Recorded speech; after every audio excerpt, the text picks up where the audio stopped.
EADS is restructuring its major shareholdings to give Germany an equal stake with France.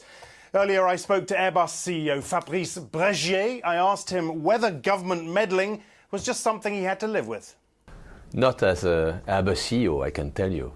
My job is to get close to the customers and to deliver on my order book.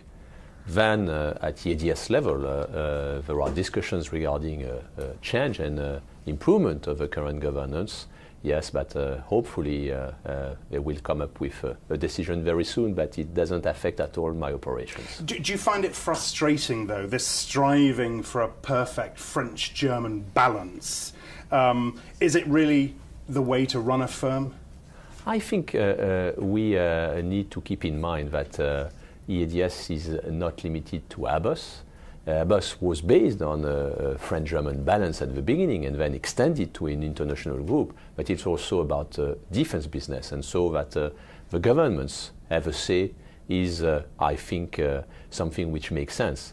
The limit of that is that the group has to be governed as a normal one regarding the day-to-day operations, and I think we are very close to that. A normal one, not a political one, not a political Absolutely. creature. And you firmly believe that Airbus is not a political creature?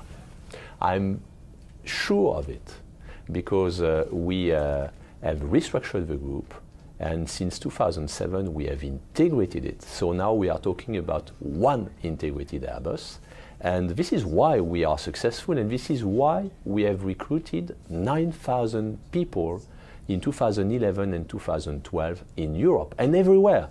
Not just in Toulouse or in Hamburg, also in Breton, in Filton, everywhere in Europe. Before I come on to the specifics of the business itself, I'm going to just stick for a moment with the bigger political context. We as journalists talk a lot at the moment about German influence in decisions within the Eurozone. And the message to a lot of us seems to be, or Berlin's message seems to be, look, we're open to deals, but on our terms. Is this a thread that has run through your industry as well? No, I don't think so. I think regarding EADS and Airbus, Germany is looking for a balance, especially with the French, which to me makes sense at shareholder level.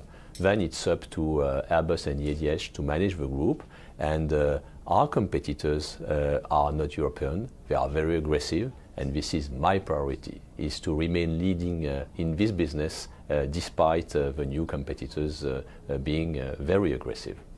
How will 2013 look for you in the emerging market space? Are you worried about the slowdown in some of the BRICS? No, not at all. I think this year we will deliver close to 580 aircraft compared to 534 a year ago, so a big increase. We will increase a little bit more in 2013, but in more limiting terms. And when we look at the market overall, it is still very active in emerging regions of the world, and especially Asia. So we are no longer depending on the European or American economies. What about competition specifically from Chinese manufacturers in the longer term? Are you worried about that? We are not worried because the competition is very tough so far with Boeing, and so we are constantly improving our products. We are investing more than 2 billion a year euros in research and development, research and technology. But China will come up in the 4 or 5 years with a new aircraft, and so the duopoly will be extended to newcomers. It's up to us to be even more competitive, more innovative, more agile, and this is my job. And specifically on the smaller version of the A350, it doesn't seem to be selling that well. Is there a chance this may be cancelled altogether? No, it won't be cancelled. As a matter of fact, there is a trend to slightly bigger aircraft, and so as we have developed the 350 family, which is centered around the 900, we have given priority to this family, which is selling very well, and to the Dash 1000, a bigger one, which is a competitor to the 777 of Boeing, with a fuel burn minus 25%. So these are our two priorities, but the 350-800, the smallest one of the family, will be an ideal complement to this family for long range, for instance, long range missions of our customers. I want to finish up with, I guess, what has been described by some as this slanging match with Boeing in the specialist press. A lot of it smacks of sort of U.S. election ads, I must say. The Pinocchio references. Did you like it? I thought it was a very effective ad. My question to you is, though, is Boeing exaggerating the capabilities of the 737s and the 747s? You have the answer in our own ads. We have sold so far 1,579 A320 Neos. It means probably twice what Boeing did on the MAX. They are desperate to catch up. I can understand that. And we never intended to get 70-80% of the market share. But we have the best product which is recognized by our customers. It's not a reason, I think, to extrapolate too much the performances of the MAX.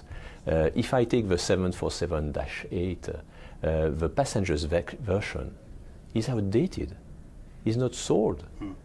Compared to the 380. So again, I think let's have the customers finding their way, and we should not do too much promoting the quality of our products. But the slanging match will probably continue into next year.